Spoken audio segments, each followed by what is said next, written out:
Rev it up and welcome to Cars Yeah, show number 1940. Buckle up because today we're at Elkhart Lake, Road America. This is Cars Yeah, where you'll enjoy interviews with inspiring automotive enthusiasts. Mark Green is here to provide you with a fuel injection of automotive inspiration.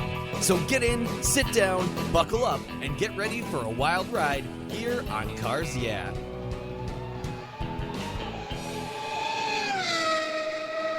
Hello, inspiring automotive enthusiasts, and welcome to Cars Yeah. Today I'm in beautiful Elkhart Lake at a racetrack, which is very cool, with a very special guest by the name of John Ewert. John, welcome to Cars Yeah. Do you have any gear, and are you ready to release the clutch?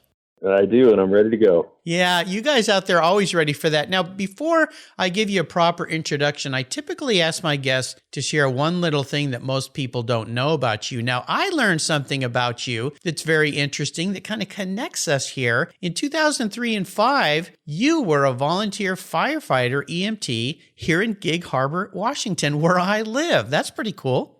Yes, I was. It's an interesting story. In 2001, I was actually in New York City for the New York City Auto Show, which was only a few months after September 11th. And I went to Ground Zero, and I was taken aback by the destruction and the sacrifice of all the firefighters. So I had walked all night in the snow to Times Square, and I was going to sign up for the military. Wow. But unfortunately, I was too old.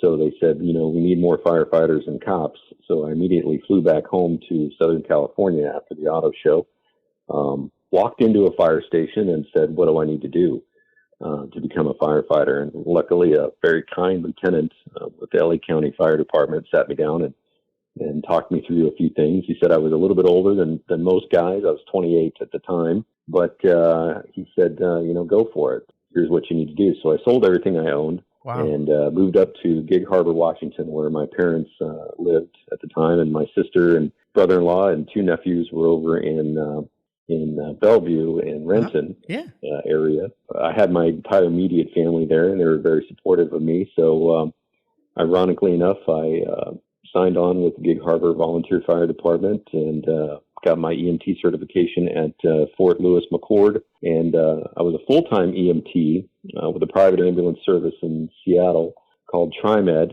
and then I was a volunteer firefighter with Gig Harbor, and I was testing for various fire departments in the area, and everything was going along just fine, and then ironically enough, Kawasaki called me. And I moved back down to Southern California and got back into motorsports PR, which I've been doing for about 23 years. But I am still a volunteer firefighter and president of the Firefighters Association here in Kohler, Wisconsin. And so I still love to serve my community and give back. But I really, really, truly enjoyed living in Gig Harbor. I've frequented Tide's Tavern quite a few times. And I'll be dining there tonight, actually. It's a beautiful part of the country, incredible, brilliant people. And I think everybody's very, very fortunate that lives in Gig Harbor to have such a marvelous, marvelous fire service. There are a lot of great people work there. The medical services are just top notch. So learning from them and being able to grow and serve and really open the door for a longer future in the fire service. It's been about 13 years now that I've been a volunteer firefighter. So I really, truly, truly enjoy giving back to my community that way. My hat's off to you, and a great humble thanks to you and all the firefighters, EMTs, police, everyone that sacrifices so much to take care of all of us and expects nothing back. I mean, really, really nice of you to do that. And of course, Gig Harbor, been my home for 27 and a half years. Beautiful place. I've luckily never had to call any of these guys for anything other than my neighbors who have had health issues, and been over there and had them roll up very quickly and help people and save some lives. So that is a very cool story. That's very, very nice of you, and the fact that you're still serving as well is absolutely spectacular. So thanks for sharing that. Yeah, sorry to see you left Gig Harbor, but you've gone on to do some fun things. So let me give you a proper introduction, and we're going to dive into the fun that you're having at a legendary racetrack. John Ewert is the communications director at Elkhart Lakes Road America. This legendary racetrack is situated on 640 acres near the Kettle Moraine Scenic Drive, a beautiful part of the country, and has hosted races since September of 1955. John manages a broad variety of strategic initiatives to promote and communicate all the activities and opportunities at Road America. This 14-turn road course and motorsports facility hosts over 500 events a year, keeping him very busy, including Moto America, IndyCar, NASCAR, IMSA, SCCA, and vintage racing events. I'm proud to say I've raced at that track and done a three-day driving school there. It's a wonderful place. John's career includes time in marketing and public relations firms, work in the motorcycle industry for Kawasaki Racing, as he said, time with Mitsubishi Motor Sales of America and their motorsports program, and with the National Hot Rod Association. We'll be back in just a minute to learn more about Road America and John, but first a word from our sponsors, so please give them a kind ear, and we'll be right back. Buckle up. My friends at Covercraft offer you 10 different options. That's right, 10 for your vehicle's protection. You can choose from Weather Shield HP, HD, Sunbrella, Ultratect, Reflect, Form Fit, Custom View Shield, and their newest 5-layer all-climate cover, 3-layer moderate climate cover, and a 5-layer indoor option. You have all sorts of ways to protect your car. All of these are custom tailored by Covercraft's talented craftspeople. It's the form and fit with the quality to attention to detail that's been their standard since 1965. Surface protection is the best way to preserve the investment you've made in your vehicles. It's what I do. Covercraft protects cars, trucks, motorcycles, RVs, trailers, and watercraft too. I have a Covercraft cover for every one of my vehicles, and I've got a deal for you. If you use the code YEAH21, YEAH21 at covercraft.com, they'll give you 10% off your order, plus you get free shipping. That's right, 10% off and free shipping. Just use the code YEAH21 at checkout. Covercraft, protecting the things that move you. I was talking with a buddy of mine the other day, and he asked me about American Collectors Insurance. He said, while I listen to you on Cars Yeah, you're always talking about agreed value collector car insurance. Well, I insure all my cars on my regular auto insurance policy, and I've done it for years. Why use a different company for my collector cars? I get a multi-car discount. Isn't that good enough? I suggested he call his carrier and ask how much he would get if his collector car was totaled or stolen. He called back and said, boy, that was a scary conversation. The value of my car wasn't even close to what it's really worth. Thank you for the education, Mark. So don't just hope for a fair claim settlement. Be certain and know exactly what you'll receive with an agreed value policy. American Collectors Insurance has been protecting enthusiasts since 1976. Give them a call today for your personal agreed value quote at 866-ACI-YEAH. That's 866-224-9324. Tell them you're a friend of Mark Green's at Cars Yeah. American Collectors Insurance, classic car insurance, designed by collectors for collectors, automotive enthusiasts just like you and me. They're the ones that insure my car. That's American Collectors Insurance. So, John, we're back. So, as they say, let's dive a little deeper into the corner, something a lot of people do where you spend a lot of your time. I'd love for you to talk a bit more about your involvement at Road America. What got you there? Because you had some interesting history in the motor industry, if you will, but you've landed in a place that sounds like you're very, very happy. So, grab the wheel. Yeah, what's really interesting for me is that when I started in motorsports, I actually answered a fax from the National Hot Rod Association back in 1996. And I had worked in television and radio and newspaper when I was in college at Cal Poly, KCBS in Los Angeles, KLAC radio with the Lakers and Dodgers and 49ers, and then also KZLA, which was country music at the time, and wrote for the school paper, did some stuff for the San Bernardino Sun. And it was interesting because, I didn't think my resume would go anywhere. And lo and behold, Denny Darnell called me. He was the director of communications for the NHRA. And I interviewed with him and Wally Parks. Wally Parks. Yeah, there's a name. Yeah, actually at the NHRA Winter Nationals in 1997. Nice. It was great to be able to kind of step into that role. at the highlight, kind of the heyday in my world of the NHRA. You had Kenny Bernstein, you had John Force, you had, all of these incredible names still driving. Don Perdomo had just retired, but Larry Dixon and Ron Capps were still driving. Joe Amato was still around. And, it was just incredible to hear all of these names that I grew up with. And John Force is still driving, which is really incredible. Amazing. Considering I like to call myself old. But that was just for a small, kid straight out of college to be able to run around and do media relations and PR for that group was great. So that was 4 years there, and then that kind of transgressed into keeping involved in motorsports in various facets, from Mitsubishi to Kawasaki to BF Goodrich, Ford, Mazda from the agency side. So I like to tell everybody that everything that I've done in my career, motorsports-wise, I've been to pretty much every single track, worked alongside of every single series or worked with the series, as well as every form of motorsports. Everything that I've done has prepared me for Road America. When I got the call, I like to tell people I've been here since 2012 that I get to have a party every 2 weeks and all my friends show up because it's pretty cool to see my friends from, the AMA, which is now Moto America, from NASCAR, from IndyCar, from IMSA, from the sports car realm, also from the vintage realm as well. It's just absolutely fascinating for them to say, "Hey, John, we're so glad you're there. I'm calling you up. I need a credential and a parking pass. I'm doing a story about this, or I'm working for this person, or I'm with this series." And it's always kind of fun to do that. So we like to share that Wisconsin hospitality, as they like to say. You do have that, yeah.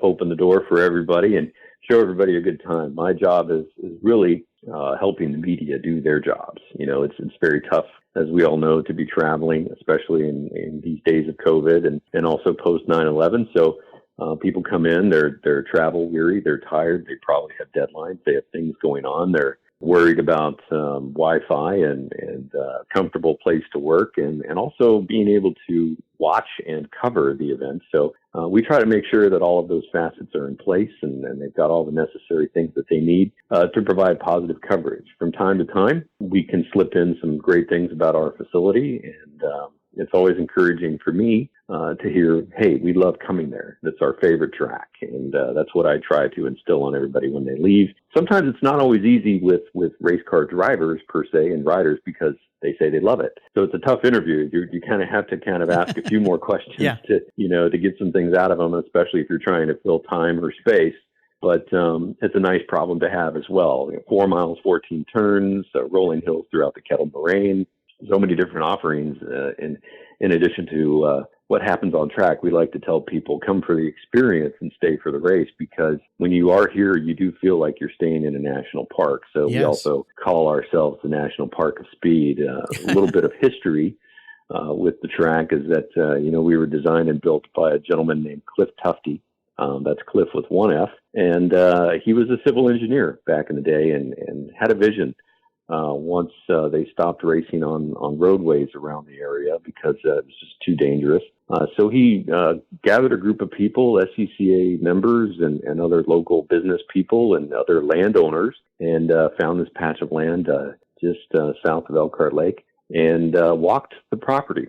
Wow. He literally walked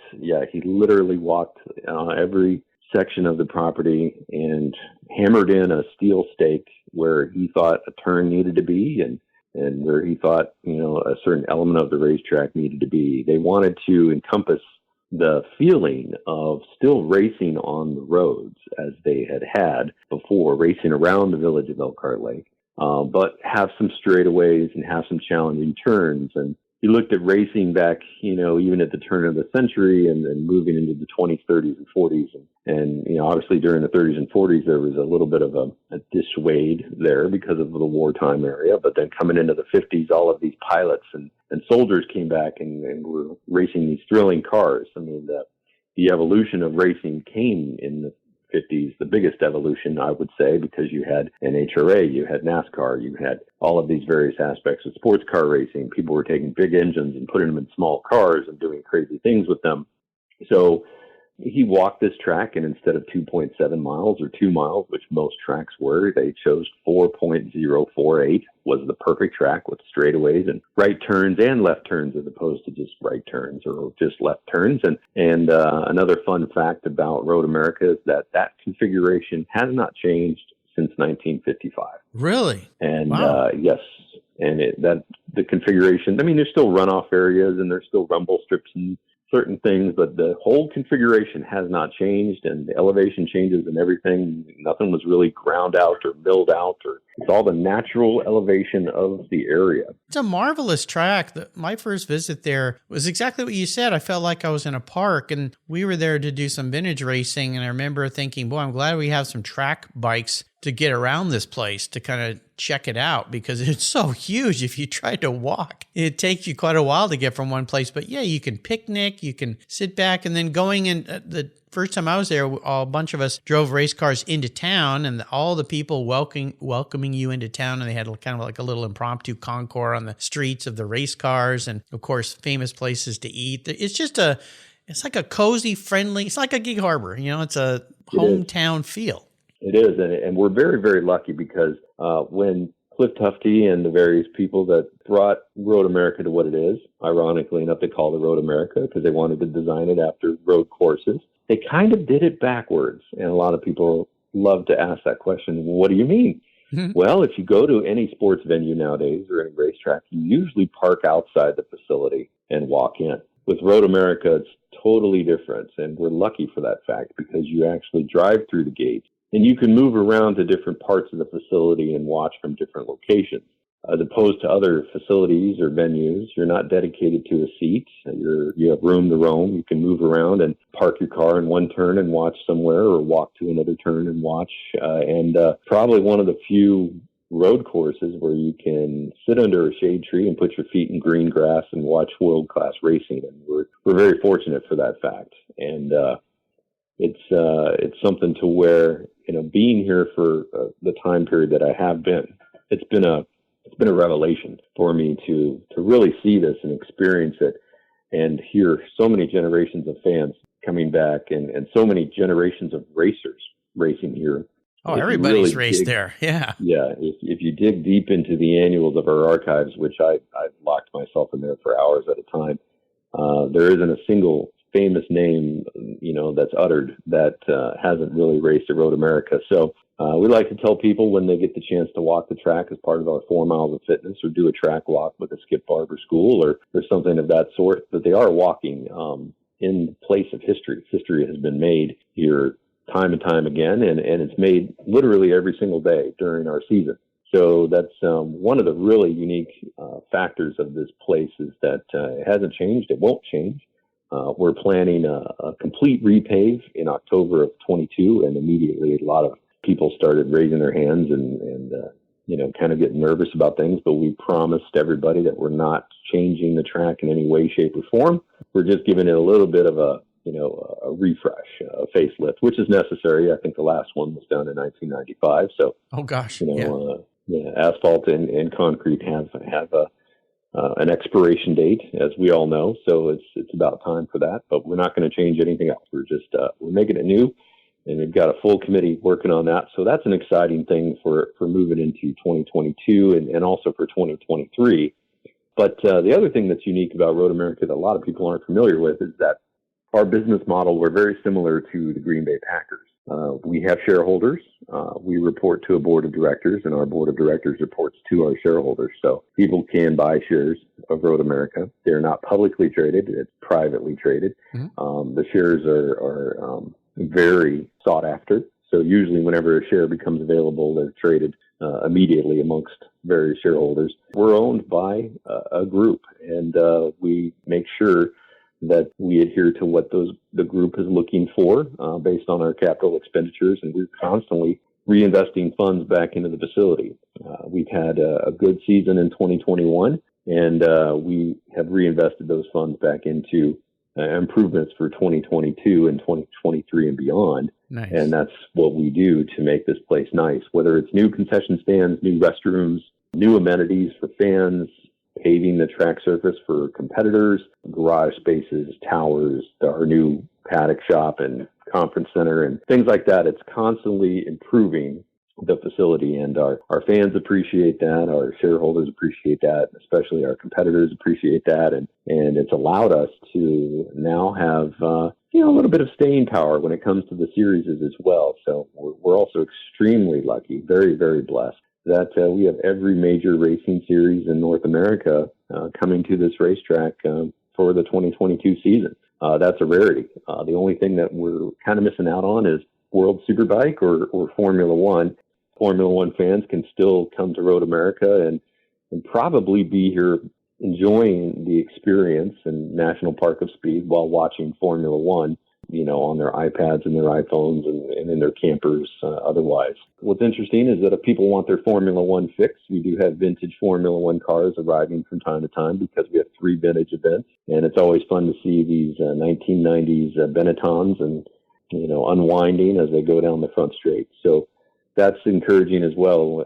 I've always been kind of more of a fan of the vintage Formula One cars anyways. I think that was probably some of the heyday there when you look at Formula One between 1960 and 1990, so those are always my favorite years. Road America is special. It's unique. You do feel like you've stepped back in time until you hear the cars go by, and then you're actually witnessing the future, and you're also witnessing history. So it's a great place to be. It's a fabulous place, and you painted a wonderful picture for people. If you've never been there before, make some plans for 2022 to get to Road America and enjoy some of the many spectacular events. There's plenty to choose from, that's for sure. John, you've been around so many great people. I would assume you have some driving inspirations, maybe a key influential mentor type person in your life that's really stood out? Well, it's interesting that when you think about inspirational people that have stood out in my life, there's a myriad. I'm looking at a picture in my office right now of vintage drag racers from West Bend, Kansas, from back in the day, and Great Bend Raceway and others that I have. And behind it is a ticket stub from 1989 when I went to the Winter Nationals, and I was still in high school. And Wally Parks autographed this picture that was hanging in my office. And it hung in my office and when I was working for the NHRA, and it still hangs in my office here at Road America.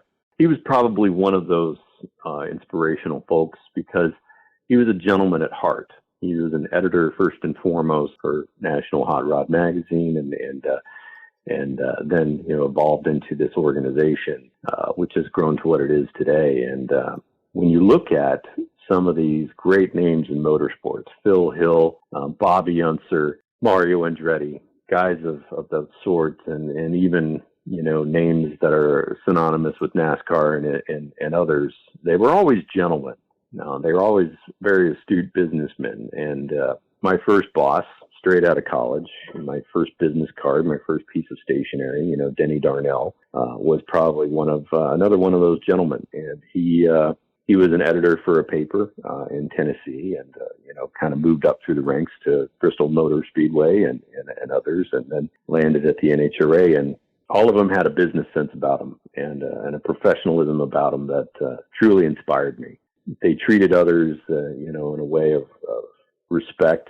Sure, I mean, sometimes tempers would get a little bit high about something, or things didn't always work the way that they wanted to, but there was always a level of respect and a level of kindness that they alluded to everybody. And they also had a passion to where it really was just about getting the job done. So that's something I've always sort of carried with me as far as getting the job done. It's being able to understand when a writer or an editor is under deadline, when a person needs information quickly, and especially in motorsports, a race complete rather quickly. You have a deadline, and you need to get your story out, or you need to get your video piece complete, or your radio interview done. And they really taught me that. They taught me how to help these people do their job. And that's what I do. Fortunate life you've had to be around some amazing people. We'll take a short break. We come back. We'll talk a little bit about a challenge that you may have faced in your career. So keep the seatbelts on. We'll take a pit stop, and we'll be right back. I've discovered Linkage. It's a new quarterly publication and website that covers the automotive market, driving, restoring, collecting, and discovering your passion for motor vehicles. Linkage is about experiences, opinions, and values.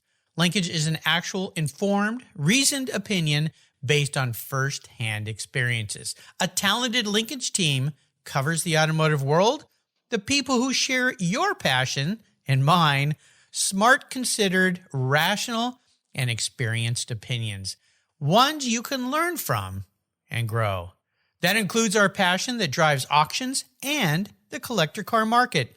So come with me and join us on this journey. And be sure to use the code CARSYEAH when you subscribe, and they'll give you $10 off. Boom! Linkage, geared for the automotive life. Subscribe today at linkagemag.com.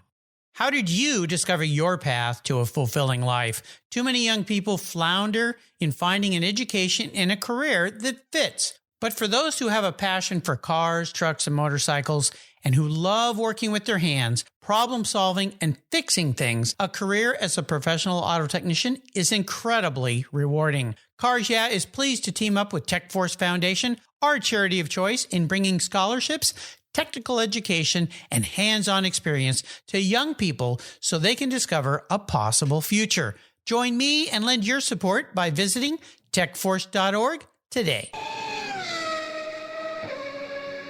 So let's talk about this. Maybe a big challenge, big failure, big obstacle you hit in your career. What was that? But more importantly, what was the lesson learned? Well, I think the biggest challenge for me is I remember deciding to leave the NHRA because I needed to spend more time at home with my wife. I was traveling about 35 weeks out of the year. So I took a different job. I was actually selling produce for a brief period in time. And a lot of people at this company were asking me, why are you here? You came from the NHRA, and now you're selling truckloads of lettuce. And it just didn't fit. And unfortunately, my marriage dissolved, and I dove back into automotive and motorsports at the time. Mm-hmm. Really kind of just tried to do anything and everything. And that's where Mitsubishi came into play, which was great. And then I did some short consulting work here and there.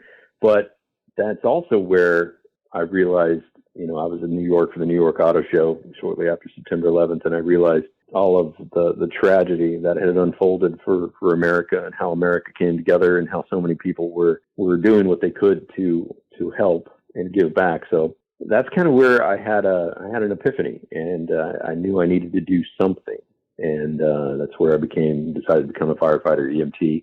It's something that I still pride myself with to this day. The challenge I was going from, a white-collar career, sitting behind a desk, pretty leisurely, to now a very physical form of work. So I had to get in shape, and I had to do a lot of testing, and I had to do a lot of training, and I had to dive into something that was completely unknown to me. So it took a lot of time and effort, but I'm better for it. And I think I would highly recommend anybody to take the time to learn what nurses and doctors and EMS professionals and firefighters and police officers do. Take the time to go on a ride along. Take the time to talk to them, to hear some of their stories. Sometimes it's a fit for somebody, and sometimes it's not. But you truly understand the sacrifices that these individuals make to make our communities better. And I honestly don't feel that they pay any of them well enough. My second wife, who I'm still married to, thankfully, she's a nurse. Oh, great. She's a nurse, and she's also a certified firefighter and EMT as well. Wow. I like to say that neither one of us wear the pants in the family. We both wear shorts. Superheroes. Yes. So we have a kinship there. But I will say that when you look at the amount of money that volunteer firefighters save the nation, it's over $170 billion a year. Wow. And when you look at the levels of training that they have to go through and the levels of sacrifice that they have to make, in addition to nurses and EMTs and also police officers, it's pretty substantial. So that was a challenge for me, is to give up a lot of things and just to say, I'm going to go do this. But it also made me a better person. It made me see a side of people from all walks of life and still provide care. And there's a phrase that, bad things happen to good people, and that's true. Mm-hmm. Sometimes things just don't work out. Sometimes accidents happen, and you have to be there. You're the first person that they look to. I have some incredible stories that I can share, positive, and I have some heartbreaking stories that I can share, but it makes you better as a person to see these sacrifices and to see these things unfold before you, because then you don't really take too much for granted. Exactly. And that falls in every aspect of life. That's something to where you learn to appreciate every little thing. And I have a lot of empathy for customer service people, for waiters and waitresses, for bartenders, for taxi drivers, for you name it, because these are people that are really sometimes working 2, 3, or 4 jobs to either support their family or do something else, or maybe move on to something better. Mm-hmm. And, it's really, you kind of just have to take a step back and give them a break.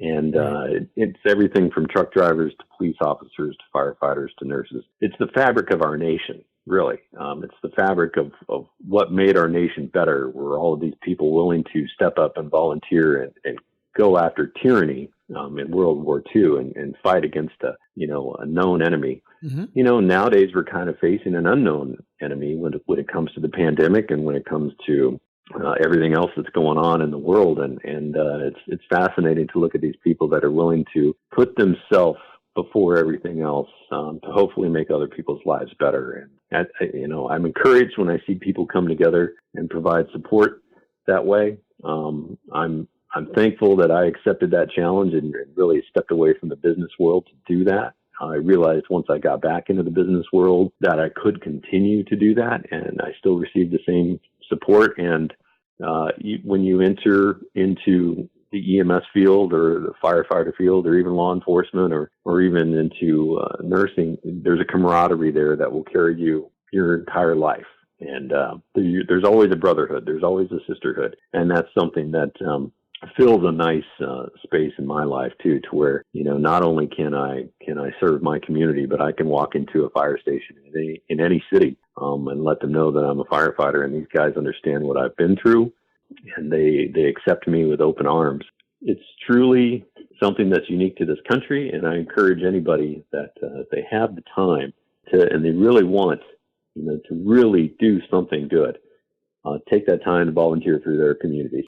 Well, no doubt. And as I said earlier, I'm extremely grateful for what you did, but for all folks out there serving in these varieties of ways. Very special people. I've got family members, friends who serve in these ways, police officers, firefighters, EMT, and humbling for us regular Joes to see what you folks do. So again, thank you. Thanks to your wife and everybody listening out there that volunteers and does this. I'm very, very very grateful. I'm going to crawl into your head. This is kind of a unique question. I'm guessing nobody ever has asked you this. I'm going to be your automotive psychologist or racing psychologist. If you were manifest as a vehicle, what would you be, John? But more importantly, why? If I was manifested as a vehicle, it would probably be a 4-wheel drive truck. I kind of figured that. Yeah, sounds right. Yeah, and an older one. I enjoy the technologies that we all see today. I'm a car guy at heart. I bought my first car. It was a 1966 Mustang when I was 14 from a farmer in Valley Center, Kansas. He had restored it for his son who was going to K-State, and his son wanted a different car. And I had saved up money from mowing lawns and newspaper routes and Christmas and Easter and various things, $5 here, $10 there, and managed to buy this car. Going through life, I've always been fond of, your Chevys and your Fords and trucks, and because a truck can carry a lot of things, it can do a lot of things. It's resourceful. It can go a lot of places. It can tow things, and I've always kind of looked at myself as somewhat of a problem solver. My grandfather told me, if you have a problem and you need to talk to somebody, try to think of a couple solutions first.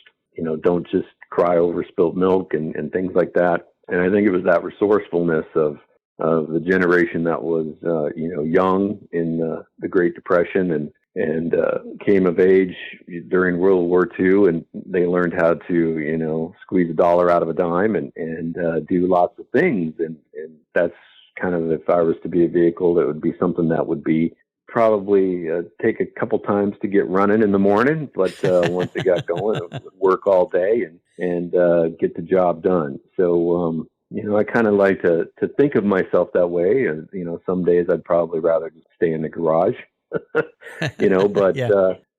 My wife is, she's an inspiration to me as well, because we like to work on a lot of different things when we have time off, and we're not really just stagnant, but at the end of the day, we like to unwind and relax. So it's rewarding to accomplish things. So I see myself as some sort of a vehicle that's probably a work related vehicle, as opposed to something that's fast that just gets you from A to B and has a lot of handling characteristics of that. I mean, I'm something that you can throw a lot of stuff at and can carry the load and we'll always be there at the end of the day and you can turn the key and it goes. I like it. Nice answer to that question. How about a great book you'd like to share? A really good book that I always share. I do public speaking and various engagements for colleges and schools in the area, Lakeland Community College and Cardinal Stritch, and even others. And when I get the chance to speak to kids at sports marketing classes and various other classes, I always try to share this with them, even some of my interns, and especially high school students as well. Yep. That are interested in getting into the industry. It's called Do What You Are, and it's actually written by Paul Teager and Barbara Barron. You can search for it on Amazon. And it's discovering the perfect career for you through the secrets of your personality.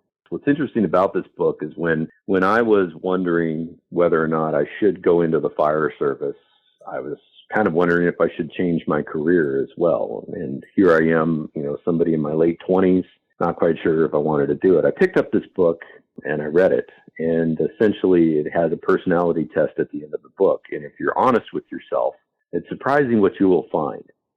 And I read through this book and was careful about it. And I took this personality test at the end. And ironically enough, it said that I should be a public relations professional, a firefighter, an emergency room doctor, or a chef.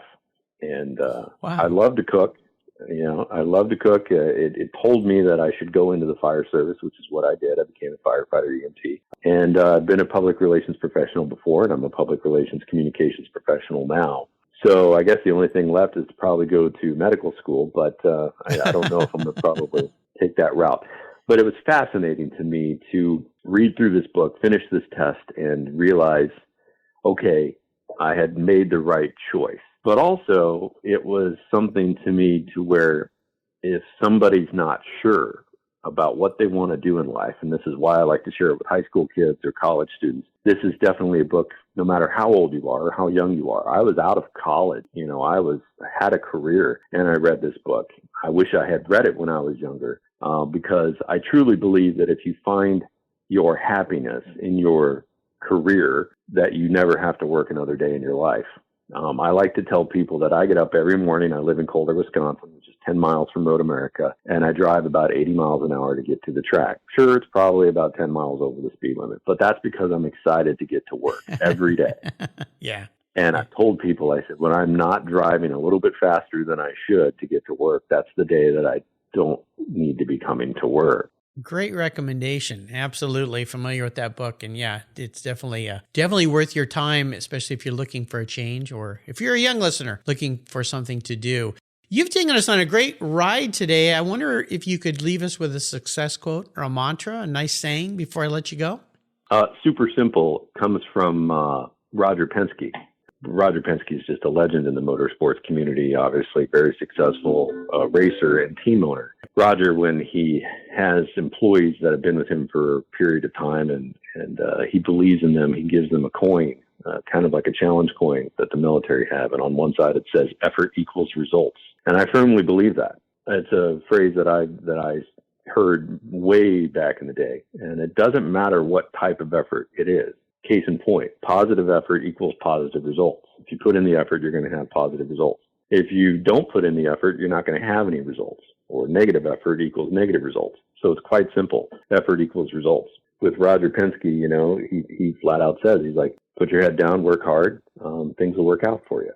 And that's what he instills with a lot of people. And that's why he's, incredible businessman, won a Congressional Medal of Freedom, has a national, amazing business in many, many facets, from cars to trucks to car dealerships to racetracks. He is now the owner of IMS and also IndyCar. Yeah, it's amazing. and still chugging right along well into his 80s. And he's somebody who is a formidable factor in all forms of business and motorsports. And it really all boils down to one simple phrase, effort equals results. Awesome. Well, I would encourage you listeners, if you want to learn more about Elkhart Lakes Road America, just go to roadamerica.com. They've got a great website, great events. If you want to get out, which we all need to after what we've been through, and go do some things and have some fun next year, there are so many great events at Road America. Check them out when you're there. Ask for John and tell him you heard him on Cars Yeah and say hello. No doubt he will be happy to see you there. John, thank you for spending some time with us today and being so inspiring. I could talk to you for hours. Until you and I talk again, I'll see you down the road. Thank you, Mark, and thanks for having me. And I wish everybody the best. And we encourage seeing everybody here at Road America. Absolutely is the place to be. Thank you so much for joining us on today's ride here at Cars Yeah. Drive on over to carsyeah.com to find show notes and inspiring automotive fun. Download your free copy of Filler Up, a fun book filled with gorgeous photographs of fuel filler fun, including quotes from more inspiring automotive enthusiasts. Download your copy today, and we'll see you next time on Cars Yeah.